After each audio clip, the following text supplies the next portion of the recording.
this conversation off with Representative Dean Phillips. He's a Democrat from Minnesota, and he was in the House gallery back on January 6th of 2021, the day that this insurrection took place. Congressman, I want to get your thoughts first on that day specifically. You were upstairs in the House gallery, and for folks who don't understand, there's sort of the House floor where people like you would be voting, but for that particular day, because of COVID, a lot of members were up in the gallery where normally tourists and other watchers would sit to watch the proceedings here. What transpired on that day, and how were you able to get to safety?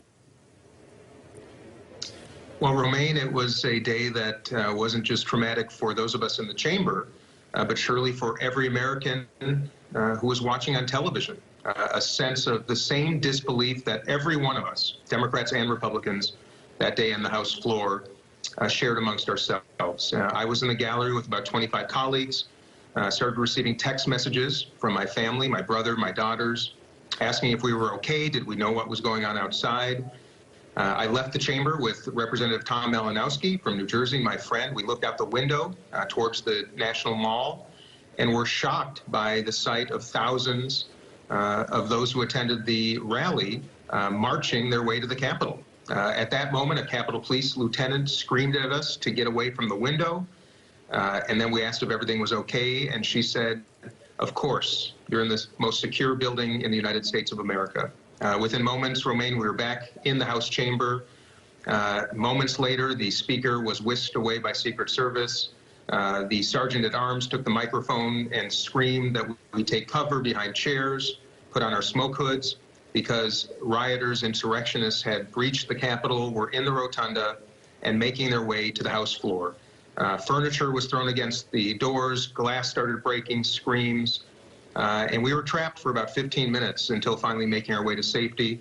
As we did so, we heard the shot that killed Ashley Babbitt. And I have to say, Romaine, as traumatic as it was for each of us, let me say that it was a trauma for our country, that we are now on a mission to repair, restore, and try to heal.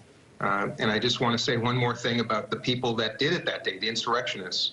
I was disgusted by their activities, but I find it appalling that those people that incited them, that inspired them, that enabled them, and that continue to propagate this obscene lie, they continue to walk the halls of our Congress, Mar-a-Lago, and many around the country. And that is the work we have to do as a country to fix it.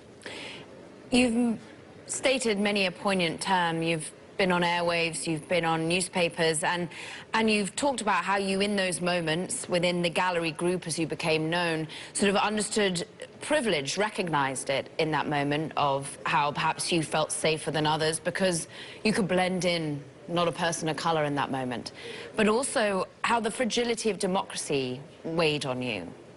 Is democracy fragile at this moment in the U.S.? Democracy is fragile in every country around the world that aspires to it. Democracy does not happen by itself. It's not inevitable. We have to remember that. It requires cultivation and care and nurturing. And to your question about privilege, when we were under attack, I screamed at my colleagues. I implored that they join me in running across to the other side of the chamber, to the Republican side. I felt we could blend in, and the insurrectionists who were surely coming after we Democrats perhaps would spare us. And it was at that very moment, it was a lightning bolt, if you will, that I recognized that I was with a number of colleagues who could not blend in. And I have to say it was a moment in my life that I'll remember for a long time to come, at a time where I never would have imagined it.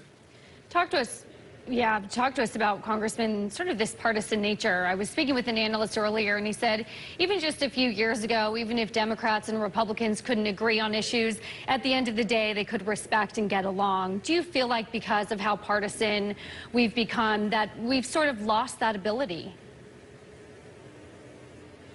You know, sadly, it would be hard for me to deny what you just said. The truth is, though, that principle is very distinct from politics. And I beg on the better angels in this country and around the world, frankly, to recognize the danger of some of their pursuits. To see former Vice President Dick Cheney on the House floor today with his daughter, Liz Cheney, who has shown extraordinary courage. Mind you, she's one of the most conservative members of the Republican conference. I respect her immensely because she has put principle above self-preservation. To see only the two of them, the only Republicans who came to town to commemorate and honor this solemn day, is unfortunately a sad commentary on the state of affairs. But I maintain the faith, the hope, and most importantly, the intention to do what we all have to do, which is to stop the condemnation of one another and start reaching out and having more conversation. And it sounds trite, perhaps, but this is not an issue that can be solved by the United States Congress as individual members, as elected leaders. It's going to take hundreds of millions of people that recognize the consequences of the nonsensical misinformation, disinformation, and malintent to which we are all subject. Well, we really appreciate your time here today. Representative Dean Phillips, thank you so much. And we want